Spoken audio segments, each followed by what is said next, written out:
Mamalo tele sa tato tinu sa poponga ni tato telefon ni nei foi afia la solua. No tato tala mua o te ena Faamasinoga Maualuga le talosaga le alii o Kolani Junior Lam le olo molia i le fasia tangata faamoemoeina i le maliu ai o lona toalua ia sa'u Teena sa'u Lam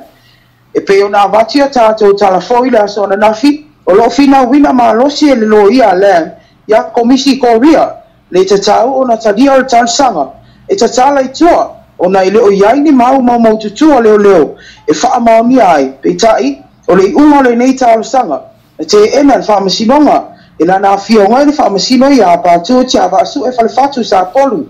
o lona uiga o le a taofia pea lea i tafaigata e faatalia ai le masina o Februari e faataunuu ai taualumaga o lana mataupu i luma o le Faamasinoga. O le asoa lea ua faamaonia mai ai na fai ai se feiloaiga a le Komiti a Toeaiina le Ekalesia faapopotoga Ekalesia Samoa ma faifeau uma o le Ekalesia ina ia talanoaina le tulaga lea ua molia ai le malo faafeagaiga i to'avalu a le Ekalesia e mafua mai i le teena pea i lenei Ekalesia o le tatipiina o a latou lafoga po o lafoga faifeau o faifeau e to'avalu lea ua ulua i molia o faafeagaiga le Ekalesia i sono o taulaga lea e aofia ai ma se faifeau Toeaiina ua faalia e faapea ua Mae'a ona na fautuaina e nisi o Loia le Ekalesia nisi o faifeau ina ia suia tangata e faalu ai a latou aseta po mea totino e pei o fanua o taavale ma tusi tupe ona o lea ua fuafua le matagaluega o lafoga e ave uma pe a faaauau ona latou te ena le tatipi o latou lafoga. Nisi o tatou talaua iai nei se faamamaavega i le galuega faafuimu ina ua Mae'a ona faauuina i le faauuga o le vaiaso o mavae e 3 alii ma tamaitaʻi fuimu fou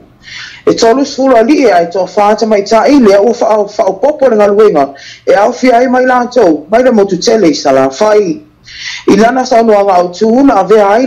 na ave ai le faamaloa le afioga i le alii palemia le suga atula epa saʻilele malia i lega oi ia i latou nei ma saunoa ai e lē faigofia le galuega o le a feagai ai mai latou ai mai se lava ofisia ingo le tau o lo feagai ai nei ma le lalolagi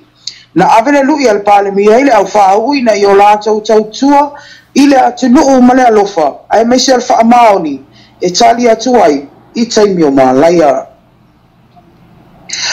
ua fesiligia le afioga i le tamaitaʻi faamasino ia amata atoa tagaloa ia le Sosaiete a Loia po le Samoa Law Society ia le faiʻuga e pei ona taofia ai le faaaogāina o le laisene se tasi o Loia Samoa ia Pa'u Mulitalo ona le talitonuga ua solia i lenei Loia tulafono o Loia Samoa o lenei faiʻuga na ave ai se tagi a pa'u i le Faamasinoga ma e lua aiaiga na faalia i le Sosaiete a Loia e tatau ona usaʻia e pa'u ina ia mafai ona tae faaaogāina ai lona laisene muamua e tatau ona avatu faamaoniga e mafai ona faigaluega i se ofisa Loia po se law firm a o le vaegalua e leʻi mafai ona faailoa i luma o taulumaga o lenei mataupu i le Faamasinoga na fesiligia ai a le afioga iā amata ia le Sosaiete o Loia po o fea'o i ai le tofaamamao e toe iloilo le latou faaiʻuga i le Komiti a le Sosaiete na taofia le toe faaaogāina o le laisene a pa'u na fautuaina ai foʻi o le tamaitaʻi Faamasino ia pa'u ina ia tuuina atu uma i le Sosaiete a Loia ia faamaoniga o lo latou manaʻomia ina ia mafai ona toe faaaogāina ai lona laisene o le tali le faamutaina o sauaga i tinā ma tamaitaʻi totonu o aiga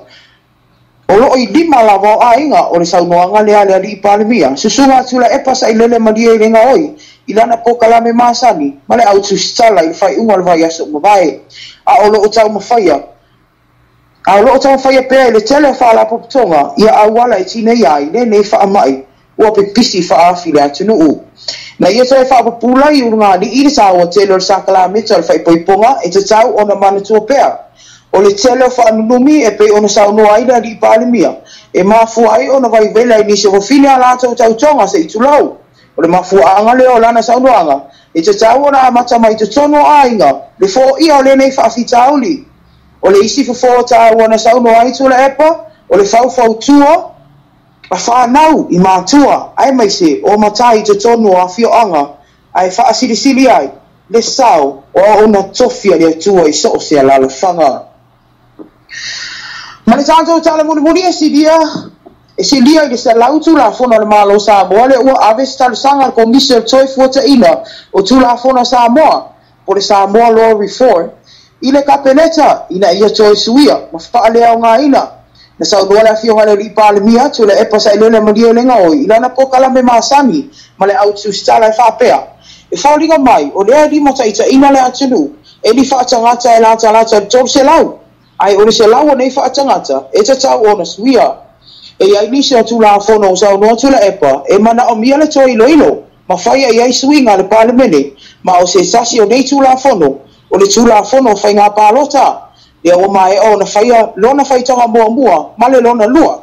e ta ua I tula epa o suinga le nei tula fono e te tau o na vave pasia a wale isi whainga palota o lo o lumana I nei ia le whawhawanga sio tātou a tenua e mesen tātou wala leo ia o nisi nao tātou tala o mwhai om tui nātu a wala wale whawhunga anga ia inisi o mea lo whapeo na tupu sio tātou a tenu